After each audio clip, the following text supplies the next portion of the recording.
Morning guys, स्वागत है हमारे नए व्लॉग में। और एनर्जी से भरा दिन है आज, क्योंकि आज है महाशिवरात्रि। शिवरात्रि की बात करें तो शिवरात्रि एक साल में 12 से 13 बार होती है, लेकिन जो माघ महीने की शिवरात्रि होती है वो महाशिवरात्रि होती है। यानी अमावस की जो काली रात होती है, घंघोर अंधेरी रात, उसके एक दिन पहले जो रात होती है उसे ही कहते हैं महाशिवरात्रि। तो महादेव के नाम से मुझे तीसरी आँख याद आती है। तो आज ज्ञान का वो डायमेंशन जो आपके शरीर से परे है उसे ही कहते हैं तीसरी आँख। और अगर आज के दिन की बात करें तो आज का जो दिन है वो आपके लिए इसलिए खास हो सकता है क्योंकि जो गहरा हमारे अंदर ज्ञान है उसे उजागर करने के लिए आज का दिन बहुत ख़ास है। क्योंकि आज के दिन अगर आप अपनी रीढ़ जो होती है उसे अगर आप सीधा करके बैठते हैं पूरी रात बिना सोए, एक तरह से कह सकते हैं जागरण। पहले के लोग जागरण इसीलिए किया करते थे क्योंकि जो हमारी रीढ़ है वो सीधी रहेगी, तो ऊर्जा का जो आज प्रवाह है वो ऊपर की ओर चढ़ता है।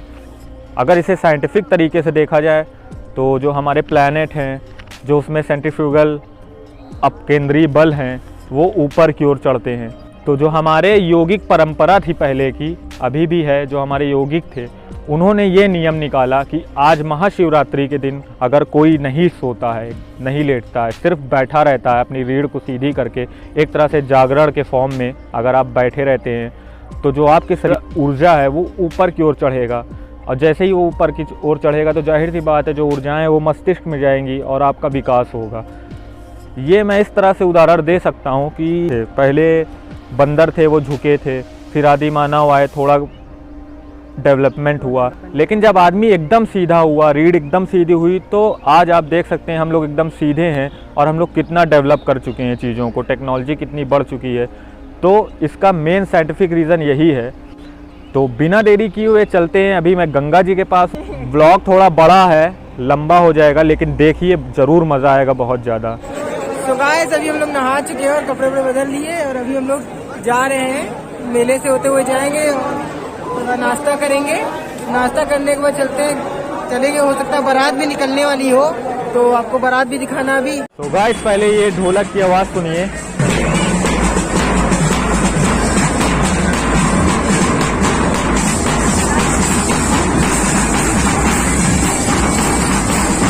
बहुत ही बेहतरीन भव्य एकदम बारात आ रही है और बहुत ही भव्य आयोजन किया गया है। क्यों?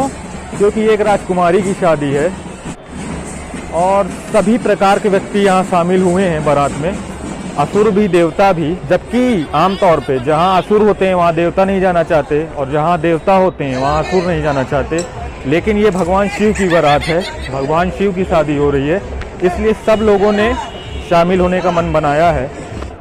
और इसी बारात में शिव जी, जिनके बालों में जटाएं हैं और उनकी बाल उलझे हुए हैं और पैर से लेकर सर तक सिर्फ राख है। मीरा, पार्वती की माँ, ये देख के बेहोश हो गई, समझ रहे हो, बेहोश हो गई। तो पार्वती जी आती हैं और शिव जी से बोलती हैं कि मुझे आप जिस तरह हैं, जैसे भी हैं, मुझे उससे कोई दिक्कत नहीं है, बिल्कुल मुझे उससे परेशानी नहीं है, लेकिन मैं आपसे विनती करना चाहती हूँ कि मेरी माँ के लिए आप एक सुंदर रूप धारण कीजिए। शिव जी कहते हैं ठीक है, और वो एक बहुत ही सुंदर रूप धारण करते हैं और 9 फुट लंबे हैं, और जब वो खड़े होते हैं तो घोड़े के सिर तक ऊंचा जाते हैं। और ये देख के वहाँ जितने भी लोग बैठे थे, जितने भी वहाँ उपस्थित थे, शिव जी को वो सब लोग बोलते हैं सुंदर रूपी, मतलब दुनिया का सबसे सुंदर प्राणी। शिव जी बैठ गए, शादी शुरू होने वाली है। और हिंदू धर्म में जब भी शादी होती है तो उनके पूर्वजों का पूछा जाता है, उनके पूर्वजों के बारे में। तो राजकुमारी के पूर्वजों के बारे में बहुत सी बातें, शानदार बातें बोली गई। उनके पिता पर्वत के राजा थे, पर्वतराज, और भी बातें की गई। फिर शिव जी की तरफ लोग देखते हैं और शिव जी एकदम चुपचाप बैठे हैं। तो ये देख के राजा जी विचलित हुए और उन्होंने पूछा कि इनका कोई पूर्वज नहीं है, कोई रिश्तेदार नहीं है, कोई नक्षत्र, कोई गोत्र नहीं है, तो मैं कैसे इनको अपनी बेटी दूँ, मतलब मैं कैसे विवाह करूँ अपनी बेटी का इनके साथ। तभी वहाँ एक ऋषि उपस्थित थे, नारद जी, जो कि हाथ में बीड़ा लिए हुए थे और वो उस बीड़ा का एक तार खींचने टंग टंग। तो ये देख के राजा को थोड़ा गुस्सा आया और उन्होंने नारद जी से पूछा कि ये तुम एक ही ध्वनि क्यों बजा रहे हो? तो नारद जी कहते हैं कि ये स्वयंभू हैं, मतलब भगवान शिव जी स्वयंभू हैं, उन्होंने खुद को खुद से बनाया है और यह एक योगी हैं और इन्होंने सभी अस्तित्व को अपना बना लिया है और इनका वंश ध्वनि है, क्योंकि जब प्रकृति जो है अस्तित्व में आई थी तो सबसे पहले ध्वनि का निर्माण हुआ था। इसलिए नारद जी ने बोला कि ये ध्वनि है, ये कंपन से प्रकट हुए हैं, इन्होंने खुद से अपने आप को बनाया है। तो ये सुन के राजा को थोड़ा गुस्सा आया, लेकिन शादी हो गई और मैं अब आपको बारात दिखाता हूँ भगवान शिव जी की। तो चलिए चलते हैं।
तो गाइस आज दूसरा दिन है और हम लोग अभी भी मनकामेश्वर में हैं और कल रात को यहाँ रुद्राभिषेक हो रहा था तो उसमें ही 3-4 बज गए थे, तो समय नहीं मिला बनाने का, इसलिए आज बना रहे दूसरे दिन।